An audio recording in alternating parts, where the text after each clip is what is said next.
Welcome back to Highly Respected. I'm your host, Scott Greer, and today we're going to have another fantastic and incredible episode, just like always. So sit back and relax and enjoy the episode. So today, the first topic is not going to be a question I got about.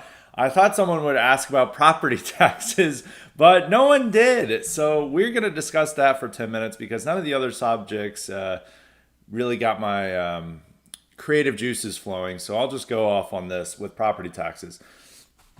So yesterday I made the brave stand of calling out how Republican governors, it's not just a merely DeSantis move because Greg Abbott and I think a few other states are also looking into eliminating property taxes. And they're all celebrating this as a bold move, a brave move. And all these people are like, this is awesome. I shouldn't pay property taxes because it's just saying I don't own my home. And it's like, well, you don't own the streets, roads, the street lighting, the police, the fire department, the sewer, the power grid, the public parks, public libraries, public schools, or any other of the fucking services you pay for with your property taxes. But everyone wants to imagine that they have their own little fiefdom and they don't benefit from anything else that goes outside their home. And so we're going to go into the property taxes, of the property tax delusion, and how people are into this. I'm probably going to talk about this for 10 minutes. Some of the audience is going to be like, this is fucking boring. But I find this very interesting. And we're also going to write an article about this. Sometime this week. I'm probably going to focus more on the underlying political sentiment or philosophical sentiment that underlines this and animates the motive for seeing it this way. But when it comes to property taxes, this is merely bribery of boomer voters. And yes, this is not, I generally think that sometimes a lot of the anti-boomerism goes over the top. So, in a lot of cases, people are like, boomers ruined everything, boomers this. It's merely that old people or senior citizens are hoarding most of the wealth. They're the ones that own homes. They're the ones that can depend on Social Security. They're the ones with all the pensions and retirement savings that it's not going to happen for a lot of the younger generations. And they are hoarding a lot of the wealth. But they are a high propensity voter demographic, especially in Florida and Texas, particularly in Florida. So what these governors are doing are simply bribing boomers who are too dense to understand that they are dependent on all these public services that property taxes pay for. It's like, who's going to take them to the fucking hospital when they have a heart attack? Oh, it's just going to magically appear. So they imagine that all these public services are fake and not useful. I mean, they don't really care about public schools. I know there's like issues with schools, but the vast majority of Americans are still going to send their kids to public schools. Even if you choose to homeschool, we have this public infrastructure. And it's also stupid to just stop having any public infrastructure at all, because there's going to be a ton of people who don't have the means and opportunities and probably should not homeschool their children, because some parents, you don't want them involved in that matter. It'd be better if the public systems were than that, but that's your choice. But it's also, we need police, we need fire departments, we need sanitation. Even though a lot of the power grid and electricity is overseen by private initiatives, there's still some government cooperation there. And also just the general infrastructure of fixing roads, bridges, maintaining all that. It's all done with property taxes. And already we have crumbling infrastructure in this country. You go around a lot of roads, particularly in the South, suck. If you ever drive on a highway in the South, there's potholes everywhere. The South hates maintaining public infrastructure.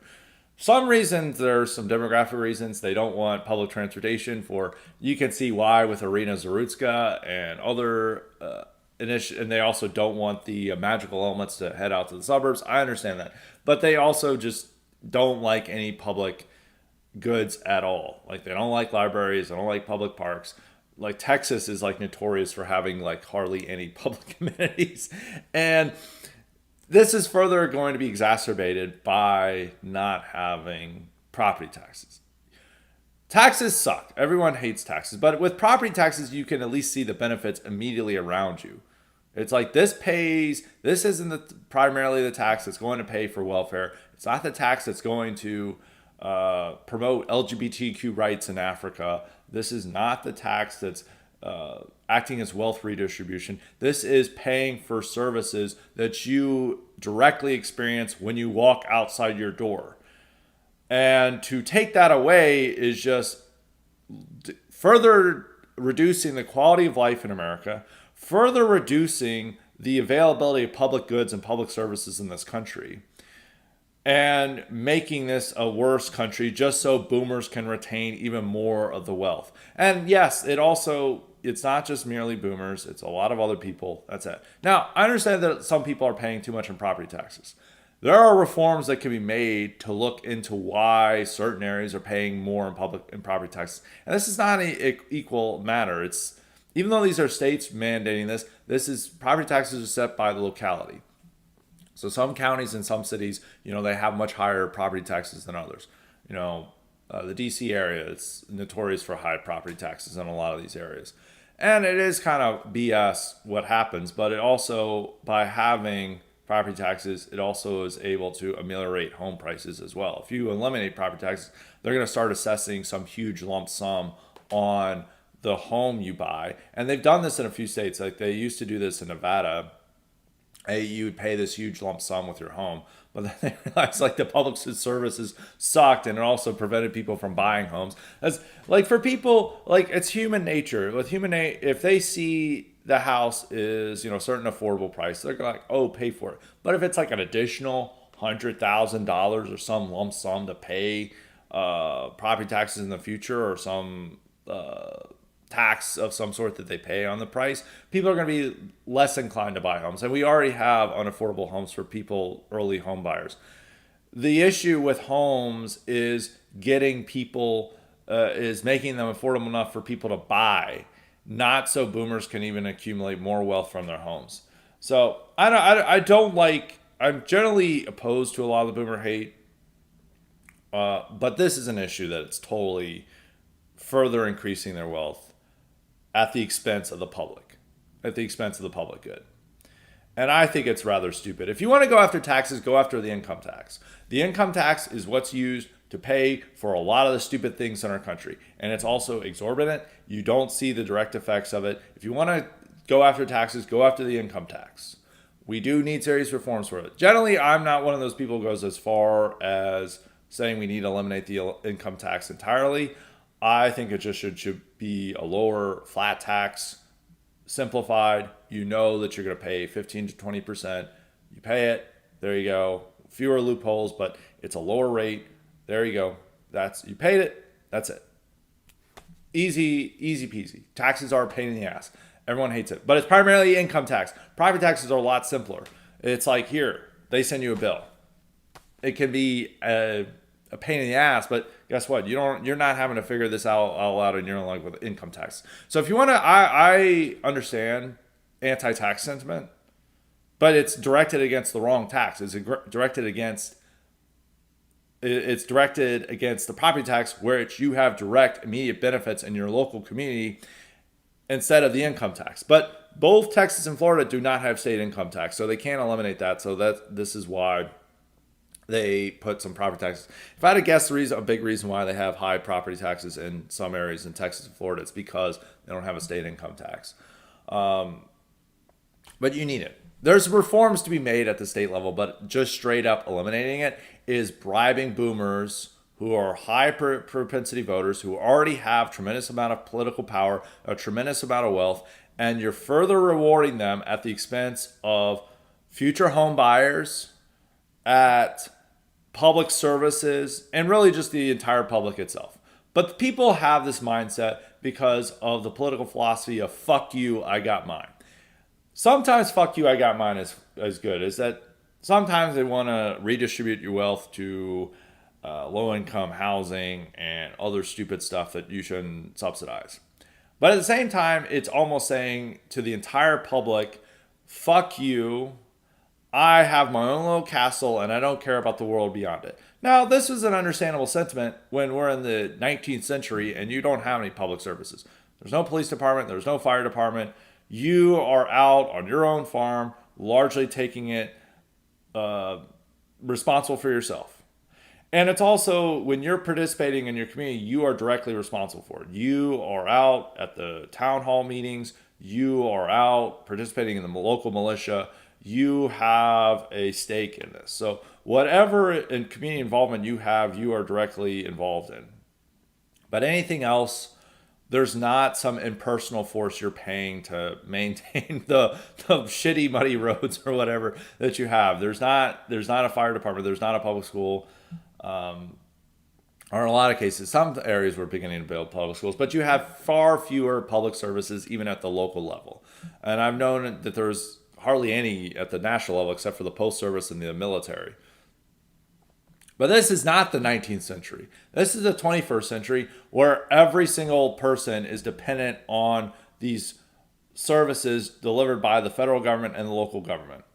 But people are so hyper atomized and they have no stake in these forces. They just view this as impersonal forces that are going to be there no matter what. They do not see the direct connection to from their investment in the government to the benefits that they're accruing from it. So they merely think that this stuff's all going to still exist if they stop paying for it. Because they're just so focused on themselves as an individual and they can't comprehend that this stuff is going to disappear if everyone stops paying for it. There is a certain right-wing mindset. It's not even a right-wing mindset. It's a certain mindset among the public itself, is that money grows on trees and that we can have all these goodies and services and it doesn't matter. And it'll just be pay for itself on its own. Well, sometimes the right, they're like, well, I don't use a public school because I didn't, all my kids are out of school, so I don't need to pay for schools anymore. And then it's like, I don't use the library. Books are for bugmen. And so we need to ban libraries. And public parks, that's outdoors. So that's socialism. So they all say that they should have none of these good things, the few good things we have that are already crumbling and we already have far fewer of than in Europe. And they want to eliminate it just so they can pretend that they, king in the castle. But I guarantee you if they found out that police and fire department and the emergency services are cut as well, I'm sure boomers aren't going to be happy because they can't protect their own homes and they can't, put out a fire. And they certainly need someone an ambulance to show up to take them to the hospital when they, have a stroke or something. Maybe they can get a private service. It's this stupid idea that, people will come together and pay for it on themselves. Yeah, we already have that. It's called a town. It's called a city. It's called local government. You come together to it, but people don't participate in it. It's seen as an impersonal force that doesn't involve them, so they're willing to cut it out and then believe that this stuff will still exist. So it's all imagining that every man a king in his castle and that nothing they need to pay for beyond it. They don't need to pay for anything beyond it, but the roads, the bridges, the police, the fire department, the street lights, the sanitation, all are going to be still there even when they stop paying. Just imagines that some mystery force pays for it. So anyway, I'm pro property taxes. There probably needs to be reforms at the local level and state level. There's some relief to be made there. I know people in Texas are saying it's out of control. I'm not saying that you shouldn't have any reforms. I'm not saying that people are wrong to complain about them. I'm not saying that they're not high in certain areas, but I'm saying that you need to keep them. And that if you want to direct your anger at taxes, it should be against federal income tax. And even depending on what state you live in, it's state income tax. So you can't complain about that in Florida and Texas, where they don't have state income tax, which also you should say that high property taxes is balanced out by not having a state income tax. But it's just further, bribery. I mean, we already have shit public services in this country. We already have crumbling public infrastructure, and we just want to make it worse by this mindset of fuck you, I got mine. And then people are going to be complaining about, well, why is this bridge falling apart? Well, you decided that you didn't want to pay for it. You gave the middle finger to the rest of the public, and now everyone's having to pay the price. So I'm very hostile to the property taxes. I am not hostile to the idea of cutting taxes and to being hostile towards taxes in general, but property taxes is the wrong culprit. And I think it's really retarded populism for Republicans to engage in this. So we're going to talk about this a little bit tomorrow. in some column, I'm probably going to write something on the fuck you, I got mine political philosophy and how it's even dumber in our society. I think, it made sense in 19th century America where, there's a lot of Americans who are living out on their own and totally responsible for themselves. Today, it's imagining rugged individualism when you are completely dependent on these public services. And so it's rather dumb. And I don't even like the idea. It's like, well, you don't own your home. No, you're paying for the luxury and the privilege of living in your community. It's investing in your community. That your community is not just merely your own home and your own backyard, and that everyone can go fuck themselves outside of it. You are choosing to live in your area knowing that you're going to be experiencing your community and experiencing the polis around it. And you are paying for all those public services that you as a citizen and you as your neighbors benefit from. And by pretending that your only obligation is to your own little McMansion and front and backyard, that you don't have to worry about anything else. But then all these things are being taken care of by somebody else. It's very selfish. It's very stupid. And I think I'm very opposed to it. So that's my take on that. Wanted to go on a rant on that. Now we're going to go to normal questions today. We'll start off with somebody asked about the China trade war. Yeah, Nitro did. And so he said, thoughts on the China trade war escalation with the rare earth export embargo. I find it concerning not just because it poses a serious threat of economic disaster if they're serious about following through, but also because it looks like China is beginning to take the initiative in the conflict in a big way. Yeah, I don't know. The 100% tariff threat, Trump's flailing about. The one thing with the China thing is that China is moving around America, is that there's other economic markets that they're developing that are not placing tariffs on them. So China's just building closer ties with them, and we are decoupling from China, but so is China trying to decouple from us, and they're depending more on non-American markets due to the trade war and to offset the punishment that they're having. And they're having, some trade growth as well, despite all these tariff threats from the American market. So it's not going completely as well. I mean, there are reasons to have a trade war with China. I mean, there is a necessity in limiting its economic growth and limiting its, having all this industry in China and then trying to bring it outside of China or bringing it back home or bringing it to more allied countries. But the issue is the rest of the world is not following America's line on this. So we're having, it's harder to implement this when we have a global market. It's not just merely America. And we're having this, and there's political repercussions with this, because a huge thing that they need to have for the midterms is to have a decent economy. They have to people will not give a shit about mass deportations, their efforts against DEI, their efforts to combat Antifa and left-wing terror if they keep a solid economy. And I'm really skeptical of what we want from the China tariffs, because it seems that they're not putting the student visas anywhere in the negotiations. We're going to secure them, which I would rather have zero tariffs on China and severe limits on Chinese foreign students. And I think most people would agree with me with this. But in our negotiations, we want to have tariffs on these random goods while we're continuing to allow in all these Chinese foreign students. It's more important to limit the Chinese foreign students than it is to place some, tariff on some of these goods. So I'm a little bit skeptical of the goal here.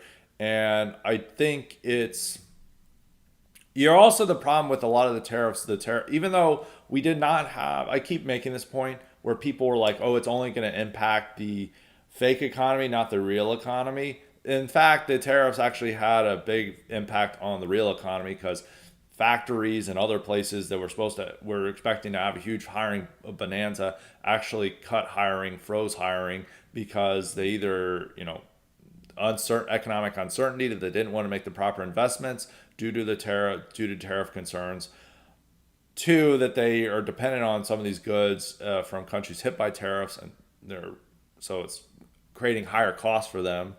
And a few other reasons. The tariffs have generally hurt the real economy, while the fake economy, and it's not the fake economy, but right-wing geniuses think it is the fake economy. The stock market has been doing well, but now the stock market's not doing very well with the threats. I think they'll find, they'll both back down and they'll go back to negotiations, and the stock market will be fine. Trump doesn't. The public doesn't have the stomach for doing a trade war, and they're not really selling it well to the public. It's just that, once again, it's the fuck you, I got mine mindset, is that no one wants to make any sacrifices in this country for anything. If we can't even get people to pay for roads and streetlights and sewage, and they just expect that somebody else, that they're magically there, you're not going to expect people to take a hit on their business, to take a hit in their 401k, to take a hit in how much they're paying at the grocery store just for a tariff war. You cannot make American sacrifice for shit. And they're not selling this as well to the public. So America is not going to stick with it. Now, both China and America don't want a global disruption in the economy. And they're both just throwing tariff threats there to, size up each other. But they're going to back down from this and move away. We saw this in the spring, where both China and America blinked, and we set aside some of the worst effects of the tariffs, and that'll probably happen again. So, but I don't really understand the goals. I think is more. I would rather have them limiting foreign student visas than placing tariffs, and apparently it's an either or situation. So, in the either or, I prefer the eliminating the Chinese foreign students, which that's not on the table with this negotiation. So I'm not that concerned with some of the tariffs that is happening. I mean, the thing with America is that we are decided that we are moving to a slightly different economic model from what we had in the immediate post-war era, where it's like totally free trade. We're understanding that Europe and some of these allied countries are having an unequal trade policies between us, but that's the price of maintaining the empire and maintaining good relations and a global economy.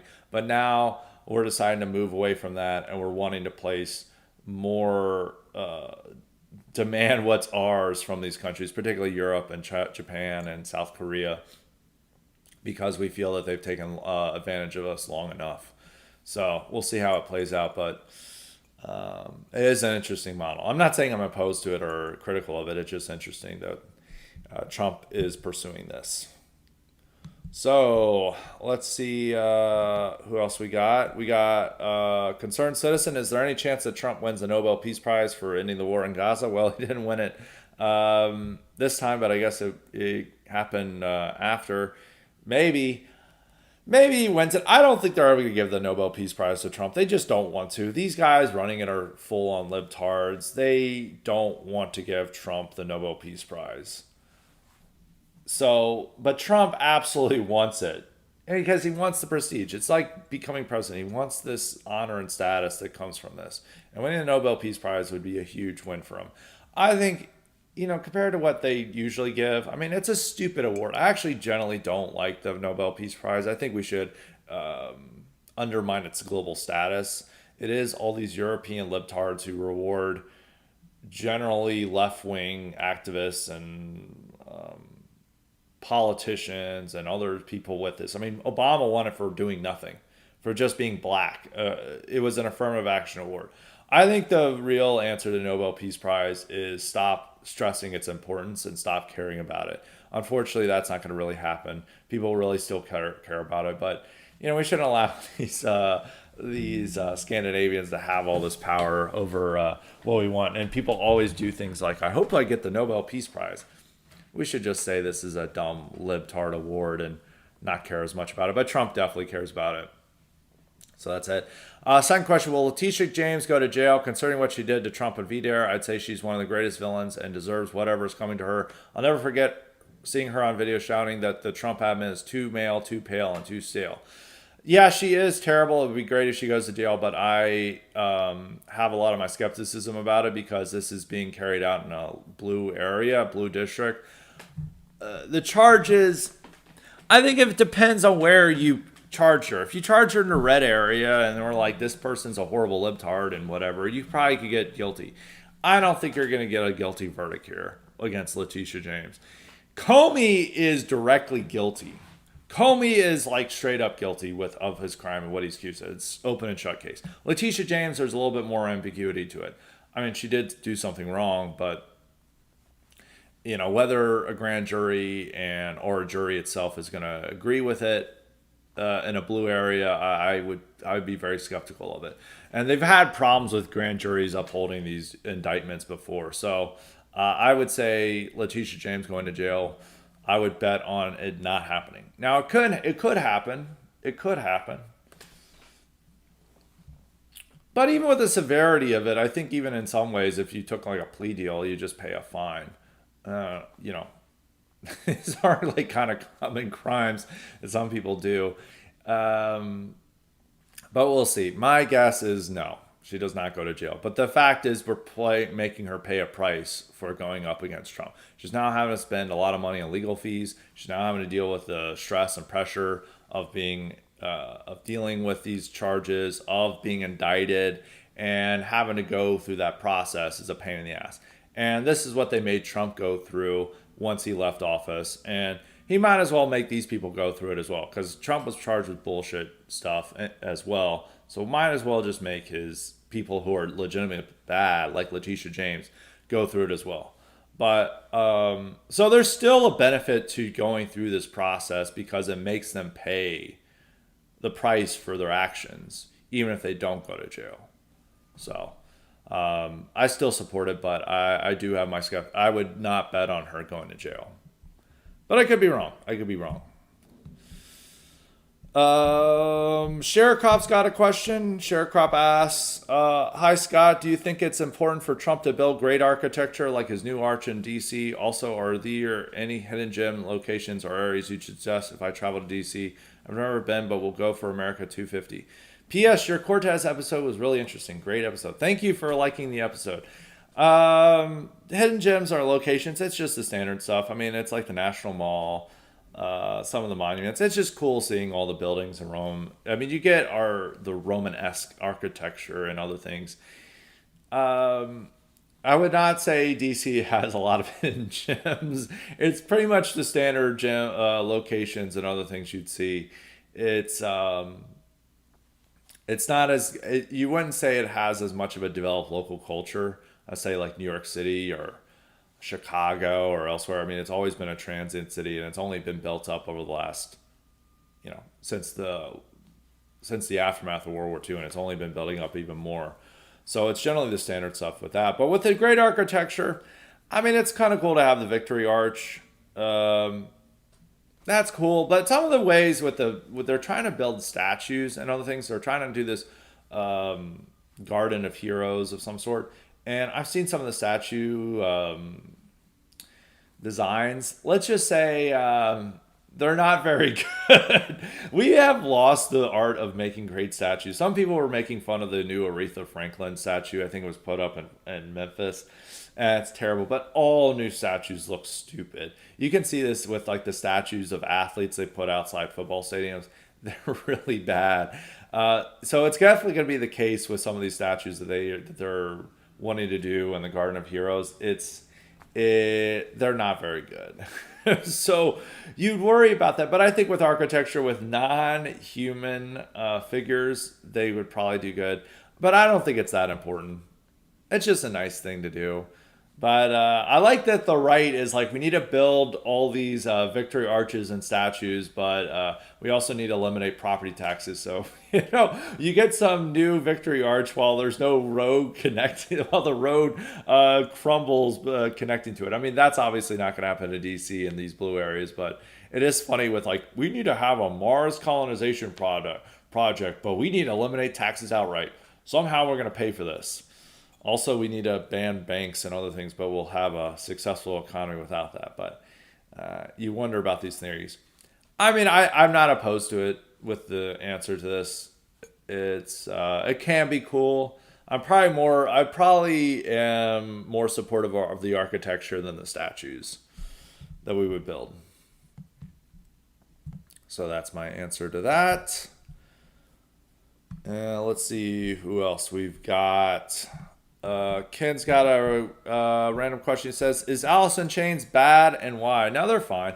I don't think they're really great. They are a bit overrated. I mean, with Alice in Chains, they're an okay. They're probably the best grunge band. Some people are like, they're amazing. The thing is, like, Alice in Chains really just wrote in like a standard rock format, so they're less interesting than most metal. And I don't think that their music is I mean, because there's a lot of good hair metal that wrote in very standard, basic rock format, but they had catchier songs and it was like more energetic songs. Like Alice in Chains, like it's writing about like getting addicted to heroin, and a lot of their influences, they definitely shaped modern rock or the active rock. Most active rock sounds a lot like Alice in Chains, and I don't think that's a good influence. While hair metal, it's more bright, optimistic, and they're having some epic song about partying or whatever. I'd probably listen to that rather than like dealing with their heroin addiction and how they're self-loathing. But no, their music is fine. I think they're okay. I would not say that they're great. I think they do have those limits because they're just writing kind of standard rock songs and a standard rock structure. They're not very innovative in that, and it's very predictable music, but it's okay. They've got some good songs, and some of their acoustic albums were maybe some of their better work. So, like Jar of a Flies and Sap might be better than their standard albums, but no, they're not bad. They're okay. So that's the answer for Ken.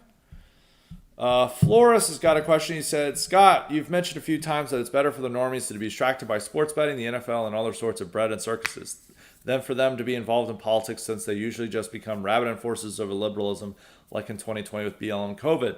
Do normies naturally gravitate towards liberalism when politicized, or is it just due to them living in a liberal culture? And if the culture became right-wing, would politically involved normies gravitate towards our politics and be to our advantage, or the bread and circus is just ideal regardless?" It's just ideal regardless. I mean, it's like the Romans. The Romans had all these dumb plebeians and masses, and they're like, these people probably should not be involved in our affairs, so we're going to give them bread and circuses to distract them while we're able to do things. You have to understand is that not everyone is equal, and we kind of imagine that we're going to turn the common man into... he's reading political theory, he's well versed on history, he's got smart and well-informed opinions, and that's why he's anti-democracy and he's giving up his political rights, but he doesn't want bread and circuses. No.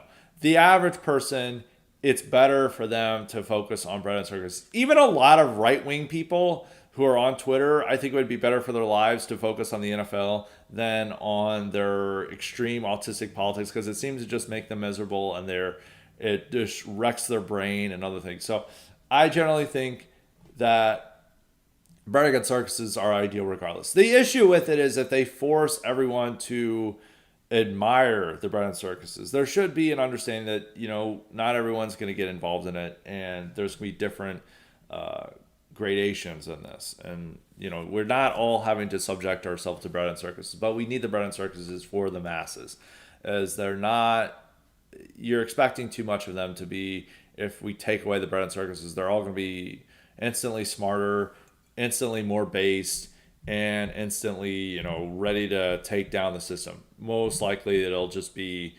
adrift and libtarded if they don't have their bread and circuses, as we saw in 2020. So is it a product of our liberal culture? Yes.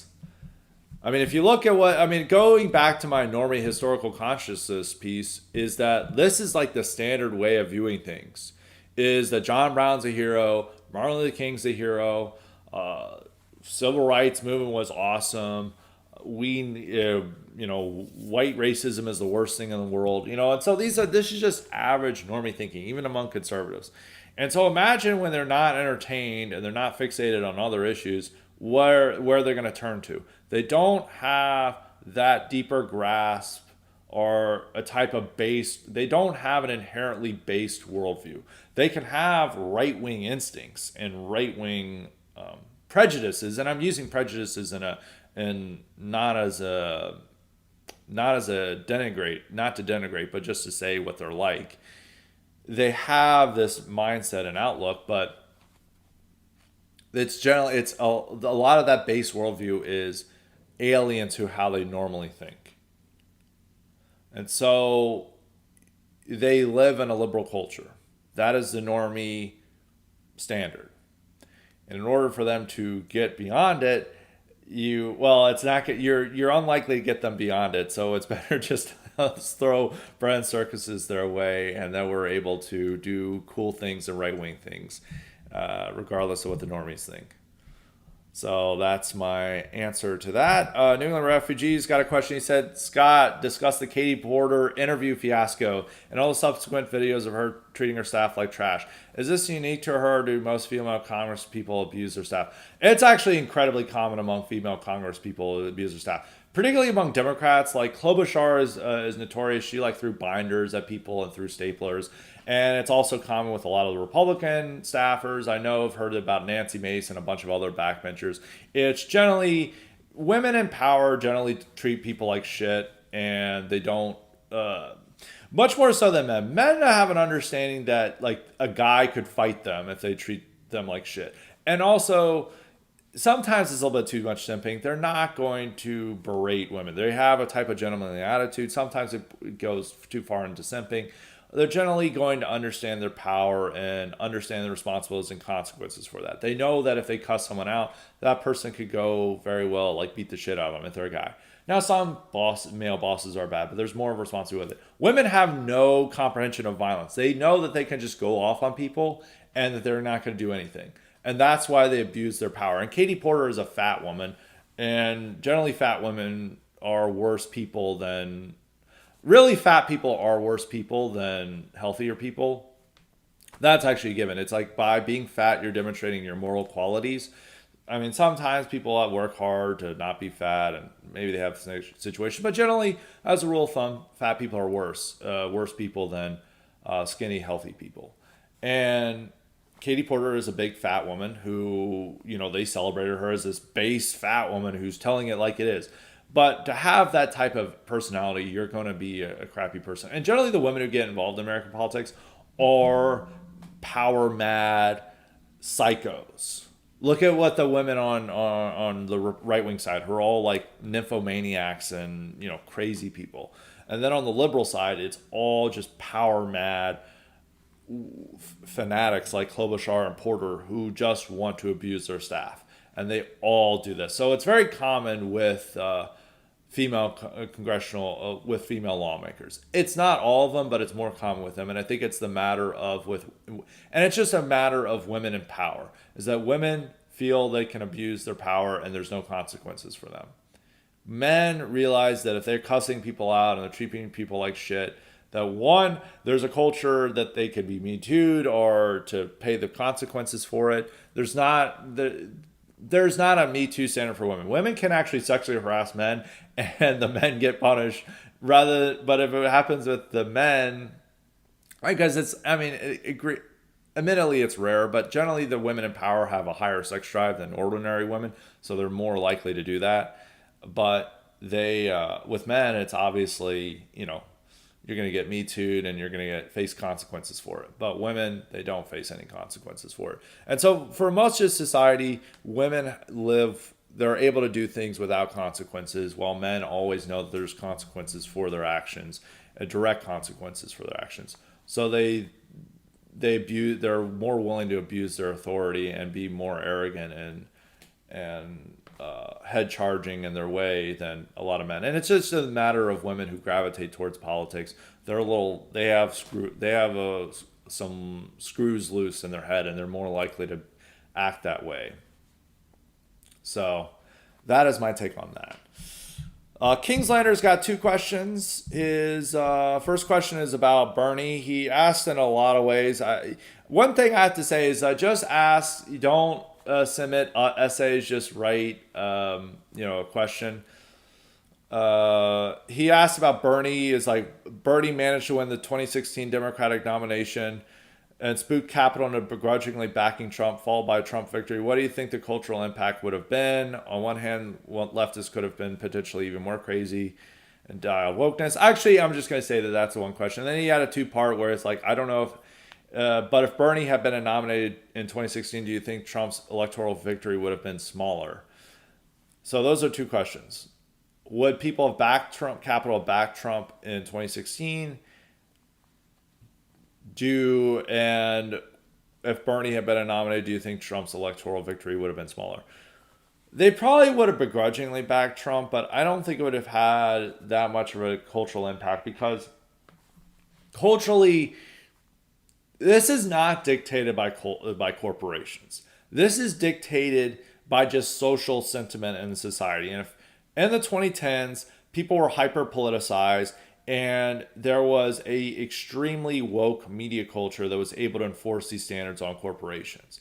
I think in a lot of ways, a lot of corporations would have been hesitant to back Trump due to the fear of being attacked by HuffPost and BuzzFeed and all these media companies that they're backing a racist. And this is how they operated towards the president of the United States in his first term. And so it was more social sentiment and cultural sentiment. I don't think it would have had the cultural impact would have probably been the same, even if they had not given money to Democrats. Really, what the thing is, they would just not given money to Democrats, and Bernie would have had a tougher time winning over supporters. And there had been a Gary Johnson or some other third party candidate would have probably gotten like 15 or 20% of the vote.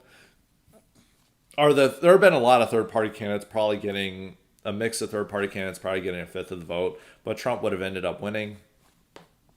They wouldn't have backed him, but I don't think it would have been the same cultural impact. And it's not so much Bernie people who were there. It was just a general left-wing sentiment going on in the country and how the culture was impacting. They wouldn't have done this. I don't think it would have been much culturally different. And in terms of like his electoral victory, it would have just been a different electoral victory because there'd been a huge upsurge in support for third-party candidates. So Trump might have won even by a bigger margin in the Electoral College, but he would have obviously gotten fewer votes. But I don't think Trump was competing as much for Bernie voters as you think. Is that people think that like that was a huge element of his base. The Bernie voters were just one element with the Democrats. I think most Bernie voters stayed with Democrats or just didn't vote. And those people would have then been voting Democrats, but then there would have been a lot of these establishment types and capitalist types who would have just not given money to Democrats and just sat out the race. And they're like, Trump or back the third party candidate. So, no, if it was just a two-person race, I think Trump would have won by a bigger margin, to be honest. It would have been by a bigger margin. And the Electoral College would have been a bit bigger margin. He would have done much better on suburban voters. Suburban voters were just either not going to vote or they were going to vote for Trump. There was no way they were going to vote for Bernie. They're not going to vote for somebody who's going to take away their home and further increase their taxes. So, no, I think it would have been he would have won by a bigger margin. Second question from Kingslander is, where do you think the source of funding for a lot of the gear and organizations that Antifa gets from? I doubt that Boomer Schizo claims that Soros directly bankrolling them, but do you think there is some degree of NGO funding, especially considering people who join Antifa tend to be downscale, dysfunctional social rejects, and drug addicts who probably can't hold down jobs? Given that the SPLC lawyer was charged with Stop Cop City Antifa protests, how hard do you think the sources of funding for Antifa rioting could possibly be? Well, I mean, it's like very cheap. I mean, you don't need to spend that much on the planks and what other things they use and some of the gear they have. I think a lot of them just get those resources. Really what they need funding for is the legal help, which all comes from the National Lawyers Guild, which comes from a lot of prominent NGOs and prominent left-wing donors. That's really where the funding matters, because the National Lawyers Guild is what's been preventing them from getting punished for their crimes. And that's the real matter. I don't think the Antifa gear is that expensive. They might get some funding, like some indirect source of funding that they then use to buy this gear. But that's I think a lot of the stuff, if you look at these people, these are kind of Funko Pop types, a lot of them, and they like just collecting a lot of this gear on their own just to have in case they riot. So I don't think that's not really the important matter of funding. The important matter of funding that is getting them prevented from being punished for their crimes, and that's coming from the National Lawyers Guild, and that's heavily funded by NGOs and prominent left wing donors. So that would be my take on that, my assessment on that matter. Let's see who else we got. I think we got Arm Day Enjoyer. I think it's just Arm Day Enjoyer who's left. I need to make sure. Arm Day Enjoyer and LK Rurik, of course. Yeah, Arm Day Enjoyer. So he's got two questions. First question: it seems to me that in the past, job opportunities were much more plentiful. Or in cast types would say it's because we have much more manufacturing and construction jobs, but it seems to me that companies just want to hire as little as possible now and prefer older workers and couldn't give a shit about teaching young workers. Your opinion? Yeah, there's a degree of that because one is that companies don't want to invest as much as in training. This is one of the few positive things about unions is that even for the blue collar ones is that generally unions provide training for apprentice workers and the trades. They do go through trade school and then they have further training. While generally non-unionized workforces don't provide that training, and that's why they just prefer getting people who are experienced because they don't want to invest that much in training. But so there's that. There's a desire to cut costs and to not have to do any type of training for people. And also there's this push for AI that AI is replacing a lot of entry level work, especially in white collar labor. So they don't want to actually hire people. And also now a lot of the hiring process is just AI automated or through outside recruiting firms. They're just trying to get, and some of it is just like a matter of getting a ton of applications and showing that they have a ton of applications. Like, oh, look, we've been doing a good job. But, so it's just a messed up system all around. Every person complains about looking for jobs and how it's impossible and how there's like 1,000 applications for new jobs. Some of it is due to Indians clogging up the fucking system, and then that hurts Americans. Some of it's just how the idiotic recruitment process and AI system that they're starting to use. So, yeah, more. We also did have more manufacturing and construction jobs, but it's generally what people are not competing for that because they don't want to work in construction. They don't want to work for work jobs that is going to cause them injuries, and they're going to be working around Hispanics all day. So, yeah, I think you would have said past job opportunities would have been more plentiful, both in white collar, both in blue collar. Even though blue collar, it's like a lot of them. I mean, they're desperate for blue collar people to come in, but sometimes they're skittish if you don't have any training or any experience. So, yeah, I would agree with. I think it's just a different economy and different economic transformation we've had. And AI is further accelerating this process. Now, AI offers the benefit of eliminating a lot of these jobs that we're too dependent on migrants for and automation for.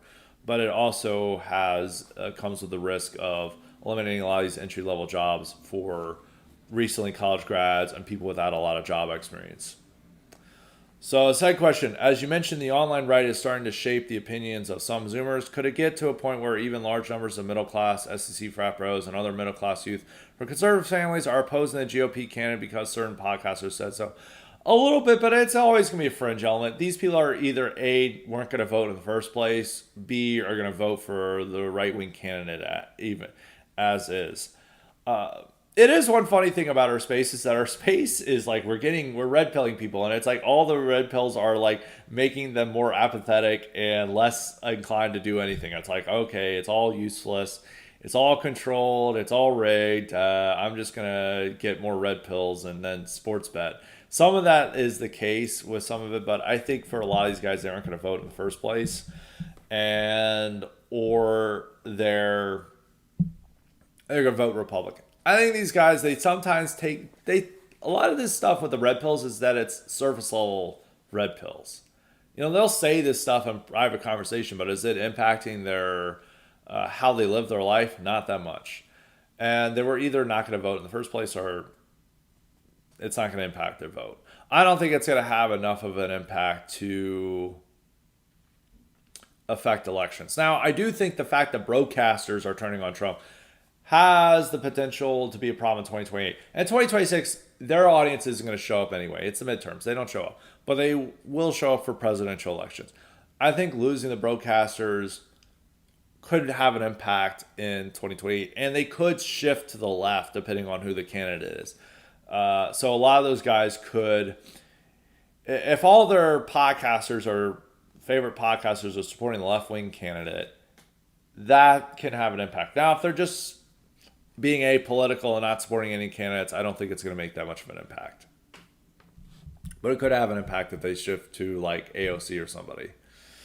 Now we're going to conclude with LK Rurik. LK Rurik's got 2 questions. He said, I'm sick of the constant Mediterranean bashing that goes on online. Can you please give our Southern European second cousins some much overdue praise? I think a lot of people like the Mediterraneans. I don't see as much Mediterranean bashing. Generally, we always I refer back to the debate I was having over Spanish colonialism. It's like all these people are like, Spanish colonialism is so base.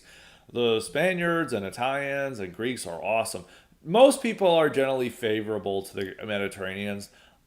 And a lot of times they say that they're better than Anglos. I don't see as much constant Mediterranean bashing as others. It's also that we have a ton of Italians within our circles, so they're fine. I think Mediterraneans are fine with, when they come to America. They're fully white.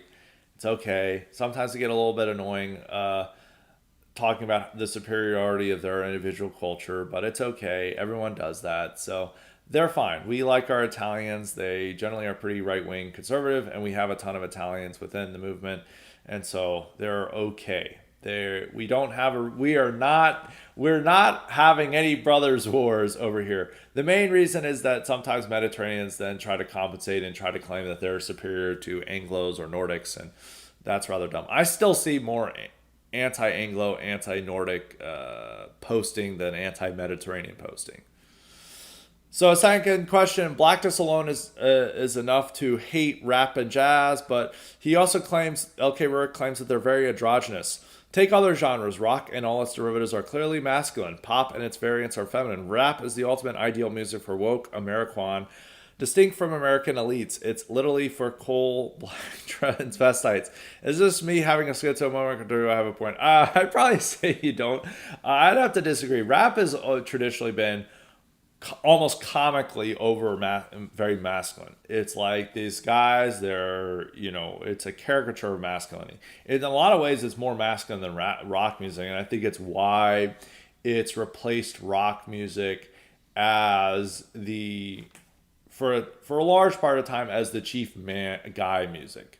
Because these guys are displaying a very assertive masculinity. They're threatening violence. They're getting bitches. They're getting money. It's a lot of masculine fantasy. Not all rock music is very masculine. Indie, alternative, a lot of electronic music. I mean, that's not quite rock music, but a lot of the electronic music subgenres are very feminine, very androgynous. You look at new wave, it's very androgynous. Even something that's very masculine, like hair metal, they're dressing up as like women. That doesn't happen with rap music. Now, there's a little bit more androgyny and weirdness among modern rap music. Some of these guys are dressing up as women. This is a very recent phenomenon, but it's still seen as like very masculine music. So I wouldn't say about that. I don't know if jazz would be quite androgynous. Masculinity and femininity, I don't think plays as much of a role in it. It's also, mostly instrumental music.